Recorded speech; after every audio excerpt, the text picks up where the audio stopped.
G'day, my name's Nurchin, and it's time to dust off the old tomes as we search for an icon from the history of cryptozoology. It's the Jersey Devil.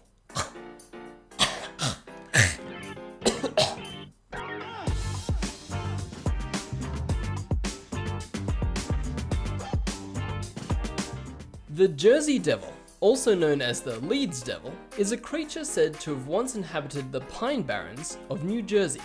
While it was first sighted in the early 17th century, it took the world by storm after a series of sightings in 1909.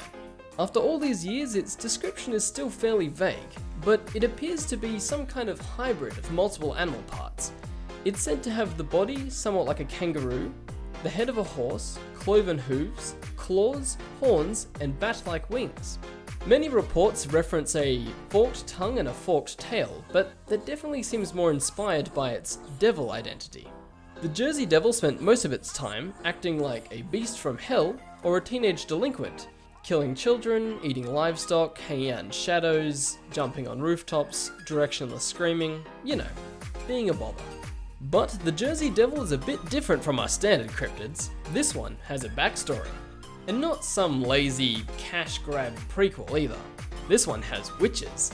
Now prepare to be regaled with a tale of horror and misinformation as we look at the Leeds Devil. The story starts with a Mr. Daniel Leeds, the publisher of a pamphlet from the time called the American Almanac. He was a member of the Quakers, a religious society of Christians from around the 16th century, but he had a falling out with them after they disapproved of his publishing of unholy sciences, like astrology and weather predictions. You may be wondering, what does this have to do with jumping on rooftops and screaming at cars? Well, after the falling out, Daniel Leeds wrote a book against the Quakers and their beliefs, which they responded to by claiming he was working with the devil. Back then, being accused of working with the devil is about as bad as it gets. The association plagued his family name for generations, and with it came the Leeds Devil. Now, this is all true. Daniel Leeds, the American Almanac, his home at Leeds Point, and his 12 children, they all definitely existed. There was never a reported 13th child though, and this is where rumours, fearmongering, and all-righteous smear campaigns come into play. This next part is a little bit less official. Daniel Leeds' wife, known as Mother Leeds, was a witch. Or she wasn't. She fell pregnant with her 13th child, and due to the pain it caused her, she cursed it. Or a clergyman cursed it, or she cursed it as she was giving birth. It came out as a normal baby. Or it didn't. Before turning into a horrible beast, it then killed the midwife, or Mother Leeds, or both of them, and escaped up the chimney. And this all happened because Mother Leeds had sex with the devil. Probably. Now you may think that I'm just making this stuff up off the top of my head, and that I've gone completely batty, but this is still commonly cited as the origin of the Leeds Devil. Usually, I prefer to ignore stories like this, but unfortunately it's important, because many years later, it was this creature that was blamed and renamed the Jersey Devil. Yeah, it's got a better ring to it. So, I'm going to quickly poke some holes in the story and carry on. This is said to have happened in 1735, the Jersey Devil's birthday, but Daniel Leeds passed away in 1720. All the names given to Mother Leeds don't line up with the actual name of Daniel Leeds' wife, nor could any record of their existence be found. By the time the story spread, the American Almanac had been passed down to Daniel Leeds' son, Titan, and many considered the rumour to be an attempt to ruin their name to benefit his competitors, such as Benjamin Franklin with Poor Richard's Almanac. It's worth noting that Titan started including the family crest when printing the almanac. The family crest includes a wyvern, which may have inspired the appearance of the Jersey Devil. Okay, I said it again. Inspired by, probably, devils boning witches. It all sounds like folklore, and for the longest time, it was. But then, people started seeing things. People started to see a large winged creature around the Pine Barrens at night, and it all reached a fever pitch with the 1909 sightings. It was described sometimes looking like a kangaroo or like an ostrich, and people started to draw connections between the sightings and the centuries-old folklore. There were reports of it attacking a trolley cart full of people. Police had an encounter that turned violent, and livestock started to go missing. Notably, footprints were found in the snow. They appeared to belong to a bipedal creature that could fit through tight gaps, but more importantly, they would end abruptly, causing people to believe the creature could fly. During the Devil Mania, the Ark Street Museum in Philadelphia advertised that they'd actually caught a Jersey Devil and you could come see it for a small fee. Take my money, all of it. America was in a state of mass hysteria, but over time it faded.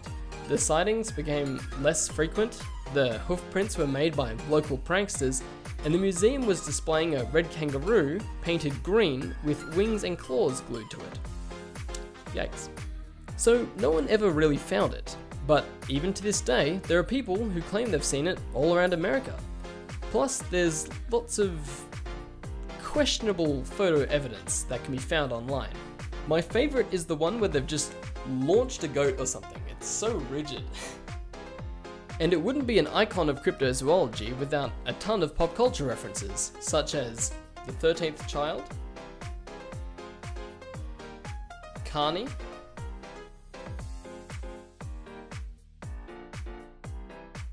Castlevania,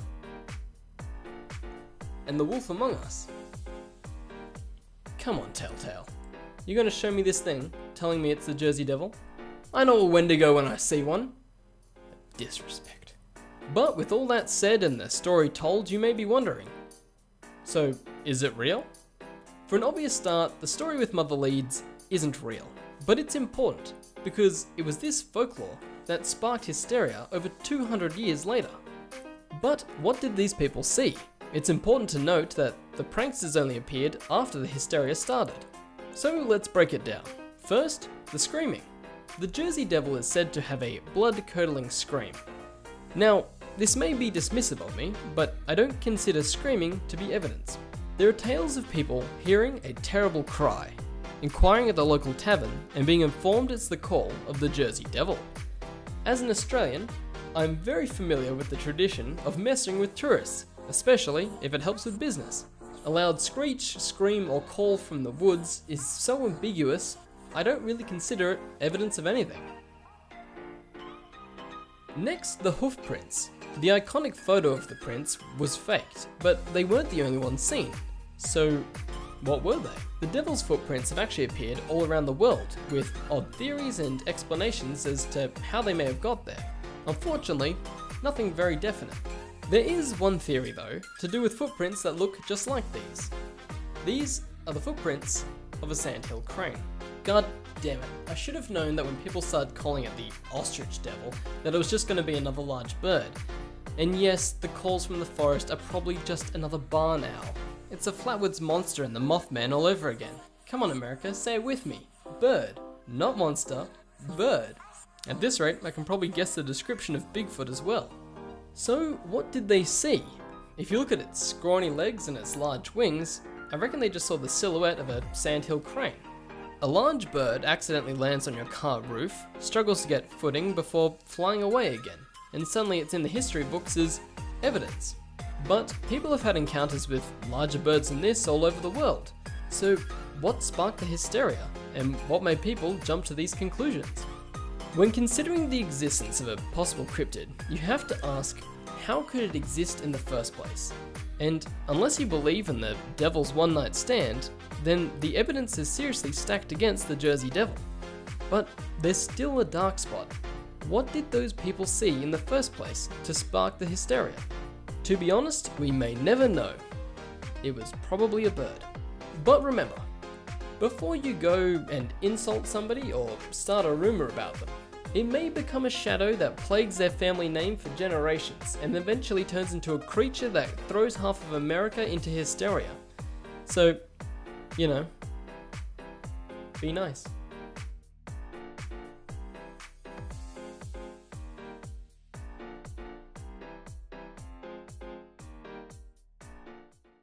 Bada bing, bada boom.